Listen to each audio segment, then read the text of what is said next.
नमस्कार। आज की इस चर्चा में हम एक ऐसी दुनिया में उतरने वाले हैं जहां सदियों पुरानी परंपरा, जीतोड़ मेहनत और इंसानी जज्बे का एक कमाल का संगम होता है।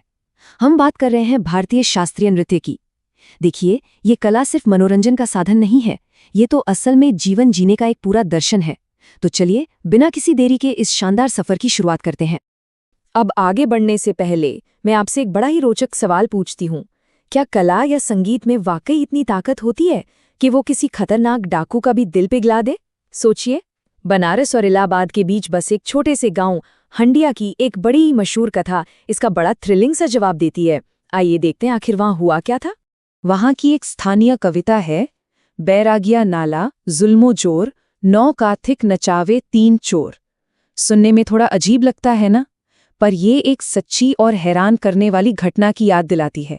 कहा जाता है कि हांडिया के बैरागिया नाले के पास से एक बार 9 नर्तक गुजर रहे थे, तभी अचानक वहां 3 खूंखार डाकू आ गए। जान का सीधा खतरा था, पर उन नर्तकों ने घबराने के बजाय ऐसी लय और ताल का प्रदर्शन किया कि डाकू अपना सब कुछ भूलकर उनकी कला में पूरी तरह खो गए। यही तो है हमारी लय और ताल का असली जादू। तो आइए सबसे पहले बात करते हैं कथक की अनोखी शुरुआत के बारे में। कथक की जो परंपरा है ना, वो असल में बहुत बहुत पुरानी है। इसके तार सीधे महाभारत और रामायण काल तक जुड़े हुए हैं। शुरुआत में मंदिरों के अंदर पौराणिक कथाओं को एक अनौपचारिक और रोचक ढंग से सुनाने का एक तरीका होता था, जिसे कथक कहते थे। ये कथावाचक सिर्फ बोलते नहीं थे, बल्कि अपने शरीर के भाव और ताल के जरिए इन कथाओं को दर्शकों के सामने बिल्कुल जिंदा कर देते थे, बिल्कुल किसी जादू की तरह। अब वक्त के साथ साथ इन ग्रामीण कथावाचकों की इस शैली ने धीरे धीरे एक प्रॉपर शास्त्रीय रूप ले लिया। इस विकास की वजह से संगीत के अलग अलग क्षेत्रों या घरानों का जन्म हुआ। मुख्य रूप से सबसे पहले आया लखनऊ घराना और फिर उसके बाद जयपुर और बनारस घराने का विकास हुआ। हर घराने ने अपनी पीढ़ी दर पीढ़ी इस नृत्य के नियमों को बड़ी लगन से संभाल कर रखा और इस महान धरोहर को आगे बढ़ाया। अब इस परंपरा को जिसने एक नए मुकाम पर पहुंचाया, उनके बारे में बात करते हैं। बिरजू महाराज का पूर्ण समर्पण। बचपन में ही उनके पिता महान नर्तक अच्छन महाराज जी का निधन हो गया था। इसके बाद बिरजू महाराज के परिवार को भारी आर्थिक परेशानियों का सामना करना पड़ा। अब होता क्या है कि शास्त्रीय परंपरा में नृत्य सीखने की शुरुआत में गुरु अपने शिष्य को एक गंडा यानी एक पवित्र तावीज बांधते हैं और बदले में शिष्य को भेंट देनी होती है। उनके पिता ने साफ कहा था कि भेंट मिलने पर ही वो गंडा बांधेंगे। पैसे तो थे नहीं, तो आर्थिक तंगी के चलते उनकी मां ने बिरजू महाराज के ही किए गए 2 कार्यक्रमों की कमाई उनके पिता को भेंट के रूप में लाकर दी। ये गंडा असल में गुरु और शिष्य के बीच उस अटूट और बेहद पवित्र रिश्ते का प्रतीक होता है। वैसे बिरजू महाराज जी की बहुमुखी प्रतिभा सच में कमाल की थी। वो सिर्फ एक महान नर्तक ही नहीं थे, बचपन से ही उन्हें तबला बजाने की ऐसी धुन थी कि उनके चाचा ने तुरंत पहचान लिया था कि इस लड़के के हाथों में एक अनोखी लय है। जरा सोचिए, 5 साल की उम्र आते आते वो हारमोनियम पर लहरा बजाने लगे थे। चाहे नृत्य हो, गायन हो, तबला हो या हारमोनियम, हर एक कला में उन्हें असाधारण महारत हासिल थी। लेकिन इनके व्यक्तित्व के और भी कई छिपे हुए आयाम थे। नृत्य और संगीत से हटकर, क्या आपको पता है, उनको मशीनों के कल पुर्जे ठीक करने का बड़ा भारी शौक था। हैरानी की बात है कि वो अपने ब्रीफकेस में हमेशा पेचकस और छोटे मोटे औजार साथ रखते थे। कभी अपना पंखा ठीक करने बैठ गए तो कभी फ्रिज, और तो और रात के 12 बजे के बाद वो पेंटिंग्स भी बनाते थे। इससे साफ जाहिर होता है कि लय और ध्यान का उनका ज्ञान सिर्फ मंच तक सीमित नहीं था, बल्कि उनकी रोजमर्रा की जिंदगी में भी बसा हुआ था। एक बड़ा ही प्यारा किस्सा है। एक बार फ्रांस में परफॉर्मेंस के दौरान एक विदेशी दर्शक ने उनसे पूछा कि मैं नहीं जानता कि यशोदा कौन है। इस पर महाराज जी ने जो जवाब दिया, उसने सबका दिल जीत लिया। उन्होंने कहा, इस धरती पर सब माँ यशोदा हैं और सब नन्हे बच्चे कृष्ण। बच्चे की जिद, रोना या हंसना सब जगह एक जैसा ही होता है। मतलब भाषा या कल्चर कोई भी हो, इंसानी भावनाएं सार्वभौमिक होती हैं और किसी सरहद तो नहीं मानती। अब बढ़ते हैं अपनी इस चर्चा के अगले हिस्से की तरफ, जहां हम देखेंगे कला के विविध रूप। यहाँ एक बड़ा इंटरेस्टिंग सवाल आता है कि आखिर एक लोक नृत्य यानी फोक डांस और शास्त्रीय नृत्य यानी क्लासिकल डांस में मुख्य अंतर क्या है। देखिए, लोक नृत्य सामूहिक होता है।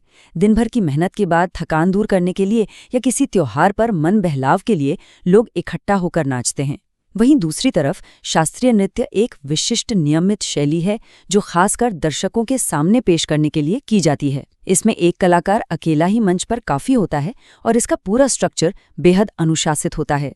हमारी भारतीय संस्कृति की खूबसूरती इन्हीं अलग अलग शास्त्रीय नृत्यों की विविधता में साफ झलकती है।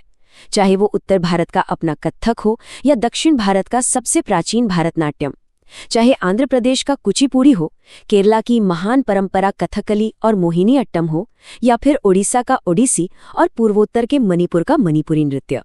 हर एक शैली की अपनी एक अलग पहचान है, अपनी लय है और संगीत से जुड़ने का अपना एक बिल्कुल अनोखा अंदाज है।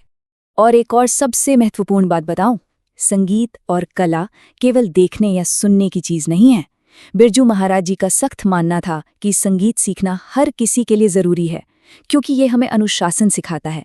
इस कला की दुनिया में हम संतुलन बनाना और समय का सही हिसाब रखना सीखते हैं, जो किसी भी इंसान के बौद्धिक विकास के लिए बहुत बहुत जरूरी है। असल में यह हमें जीवन जीने की कला सिखाती है। अब बात करते हैं एक ऐसी शख्सियत की जिनकी कहानी सुनकर आपके रोंगटे खड़े हो जाएंगे, सुधा चंद्रन का अदम्य साहस। मैं 1981 इस साल उनकी बस एक भयंकर दुर्घटना का शिकार हो गई। इस हादसे के चलते उनके दाएं पैर में गैंग्रीन फैल गया और मजबूरन डॉक्टरों को उनका पैर काटना पड़ा।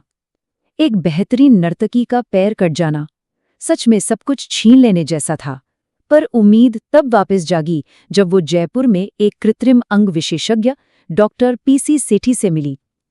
उनकी ऐसी मदद मिली कि 28 जनवरी 1984 के दिन एक बार फिर से मंच पर उनकी ऐतिहासिक वापसी हुई। जब सुधा जी ने थोड़ा हिचकिचाते हुए डॉक्टर सेठी से पूछा था ना कि क्या मैं फिर से नाच सकूंगी, तब इस भारी चुनौती के सामने डॉक्टर सेठी ने कहा, क्यों नहीं, अगर तुम प्रयास करो तो सब कुछ संभव है। ये शब्द उनके लिए लाइफ चेंजिंग थे। डॉक्टर सेठी ने उनके लिए कोई आम पैर नहीं बनवाया, बल्कि नृत्य की खास मुद्राओं को ध्यान में रखते हुए एक नया जयपुर फुट तैयार किया और बोले कि मेरा काम यहाँ खत्म हुआ, अब मेहनत करने की बारी तुम्हारी है। अब ये स्टेज पर वापसी का सफर आसान तो बिल्कुल नहीं था। कड़े अभ्यास के दौरान उनके पैर से खून तक निकलने लगता था, दर्द से बुरा हाल था, पर उनका इरादा तस से मस नहीं हुआ।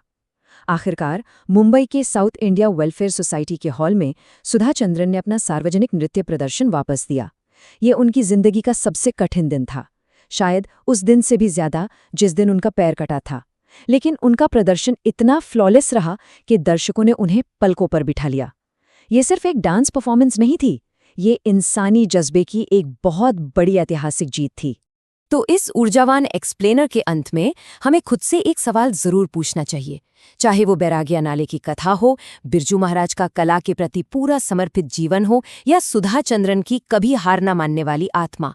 क्या हम शास्त्रीय नृत्य के इन गहरे सबकों को, जैसे लय, अनुशासन और अटूट संतुलन, अपनी निजी जिंदगी की चुनौतियों में शामिल कर सकते हैं? जरा सोचिए, ये एक ऐसा विचार है जो सच में किसी का भी जीवन बदल सकता है। आज के लिए बस इतना ही। उम्मीद है इन कहानियों ने आपको जरूर प्रेरित किया होगा।